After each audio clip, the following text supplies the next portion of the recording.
اور نبی علیہ الصلوۃ والسلام نے اس جھوٹ کو صرف اس جگہ پہ بڑا نہیں کہا، بلکہ آپ نے فرمایا کہ یہ جھوٹ منافقوں کی صفات میں سے ایک صفت ہے۔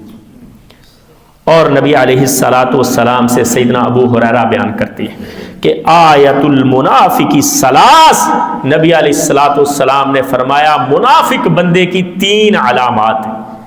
کسی منافق کو پہچاننا ہو 3 چیزیں دیکھ لیں۔ اذا حدث کذب، بات کرے گا جھوٹ بولے گا، وَإِذَا وَعَدَ أَخْلَفَ، وعدہ کرے گا وعدہ خلافی کرے گا، وَإِذَا اؤْتُمِنَ خان، امانت رکھو گے خیانت کرے گا۔ اب نبی علیہ الصلوۃ والسلام نے یہ 3 علامتیں منافق کی بتائی ہیں، اور اگر غور کریں تو یہ تینوں جھوٹ کی قسمیں ہیں۔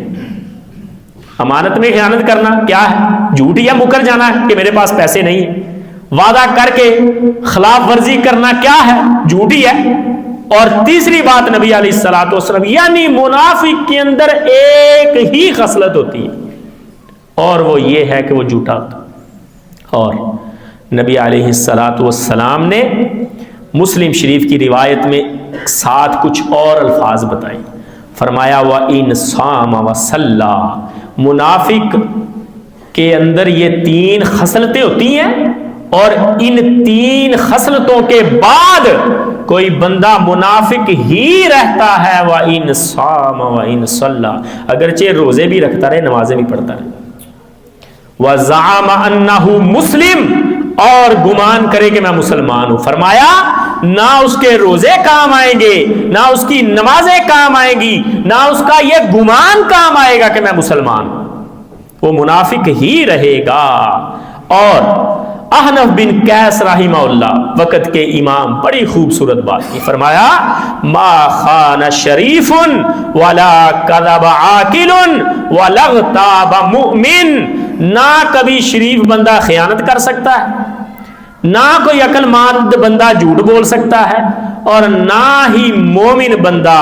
کسی کی غیبت کر سکتا ہے۔ یعنی اگر یہ تینوں عیب آپ کے اندر ہیں تو جن 3 خوبیوں کا آپ گمان کر کے بیٹھے ہیں پھر وہ نہیں، یا خوبی ہوگی یا خامی ہوگی۔ آپ گمان کریں کہ میں مسلمان ہوں، میں نمازی ہوں،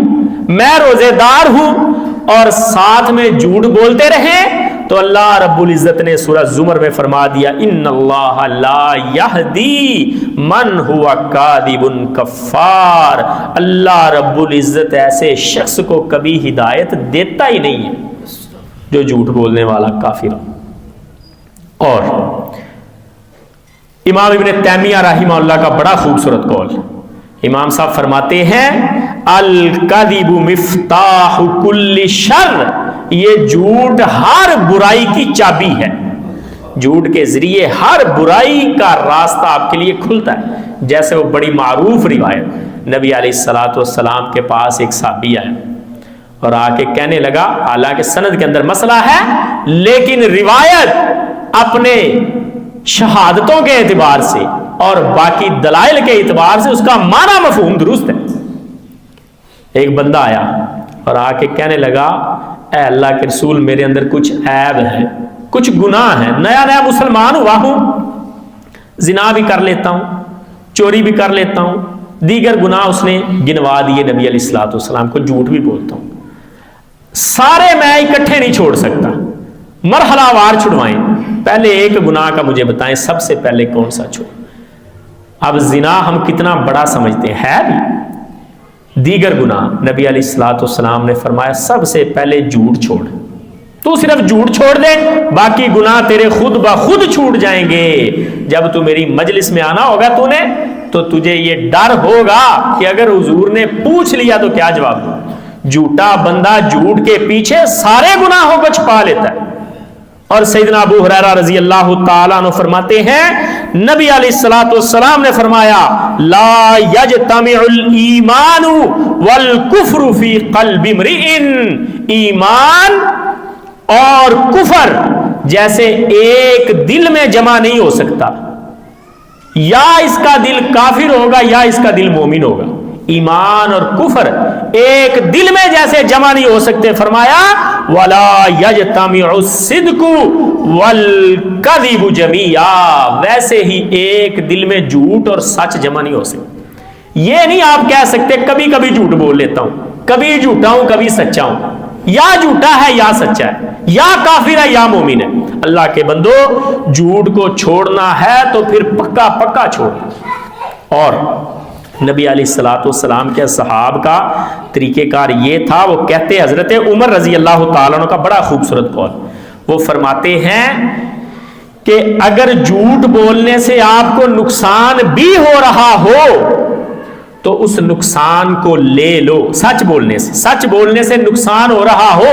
تو اس نقصان کو لے لو، یہ بہتر ہے اس فائدے سے جو جھوٹ بول کے حاصل ہو۔ اور ساتھ ہی حضرت عمر نے فرمایا ایسے ہو نہیں سکتا، یہ بات پکی اپنے ذہن میں بٹھا لو، ہو نہیں سکتا کہ سچ بولنے کی وجہ سے آپ کو نقصان ہو جائے، جھوٹ بولنے کی وجہ سے فائدہ ہو جائے۔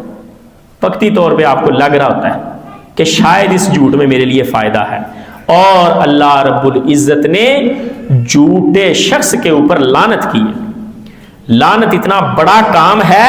اتنی بڑی بات ہے، یاد رکھیے کہ مسلمان بندے کے اوپر اللہ رب العزت لعنت نہیں کرتی، اور جھوٹے شخص کے اوپر 2 بار لعنت کی قرآن مجید میں، سورہ آل عمران میں ثم نبتہل فنجعل لعنت اللہ علی الکاذبین، کہ مبالغے کے وقت یہ بات ہوگی کہ اللہ کی لعنت ہوگی جھوٹے شخص پر۔ اور سورہ نور میں جب مومنہ عورتوں کے اوپر جھوٹے الزام لگانے کی بات آئی، اور پھر اس کے مقابلے میں لعان کا سارا کیس بتایا گیا کہ کوئی شخص اپنی بیوی پر الزام لگا دے جھوٹا، اس مقصد سے کہ طلاق دی تو حق مہر دینا پڑے گا، خلا یہ لے نہیں رہی، چلو الزام لگا کے فارغ کرتے ہیں، میرا حق مہر بچ جائے گا، تو اس نتیجے میں لعان والی صورت دین اسلام نے دی، اور اس کے اندر بھی فرمایا ان لعنت اللہ علیہ ان کان من الکاذبین، کہ جھوٹے شخص پر اللہ کی لعنت۔ اور نبی علیہ الصلوۃ والسلام نے فرمایا جھوٹے شخص پر اللہ کی لعنت بھی ہے، اور اس شخص کا ٹھکانہ جہنم۔